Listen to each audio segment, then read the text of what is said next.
marka la fiiriyo xaqiiqda gabadha walaashay ee wasiiradda ahayd waxay ka soo hadashay ilaa waqtigii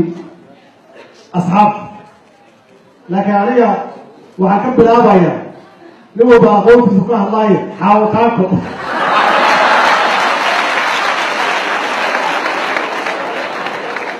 SYSii ma aysan dhaqaaqeen dumar la-aan kudimbaaba miya kudimbaaba haddee macallin dugsi haddii uunan naqahayn siyaasi siyaasadda qur-aankaa laga helaa meel kaloo laga arkaaba ma jirto nimaan qur-aan lahayn sidiisaba qolof u waaye inaad fahamtaa lagaa rabaa wax ku jira male faaruqu waaye adduunka qur-aanku haddauna jirin waa la duubaa faham horta qur-aanka haddauna jirin gaaladan xataa qur-aanka aniga igu jira ay ku nooshaa qur-aanka mu'minka qalbigiisa ku jira ay ku nooshaa adduunyada haddii qur-aan laga waayo waa iska tegi macallinkuna dugsina waa qaari'ulqur'aanaa la yidhaah waa nin qur-aan dadka bari kara oo qur-aanka yaqaan marka waxaad arkaya qur-aanka waxaad ka helaya taariikhdow ka hadlaa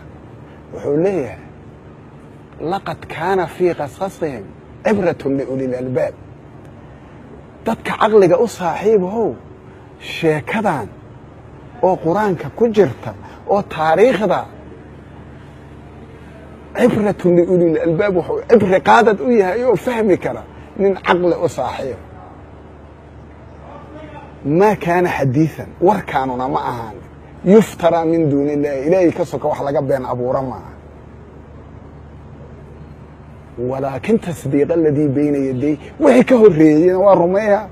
wixii ka dambeeyena waa caddeeya oo waa rumayha meeshaan marka qur-aanka ninka aan aqaanin siyaasad inuu galaba waa ku dimbaaba maxaa yeelay siyaasadda waxaa la rabaa haddaad hadlayso ood hadlayso waxaad arkaysaa odoros miisaal ahaan ka soo qaad odoros hebel arrintan soo socotay ow odorosiye waxa ugu habboonoo siyaasad laga odoroso waleema ya ilaa maanta la joogo ma ahan wuxu waa qeybkii inaad odorosto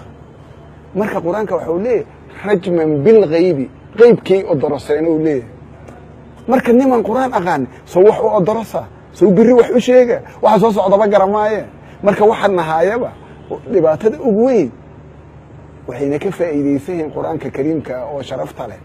hadday ku shaqeeyaan may inta dhaartaan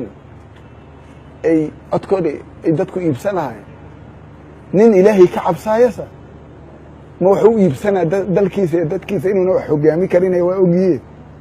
war anigu kartiyaan leh war anigu walaxaan idiin qaban karaa sow inuu yidhaa maa inuu lacagtow ka xaday dadka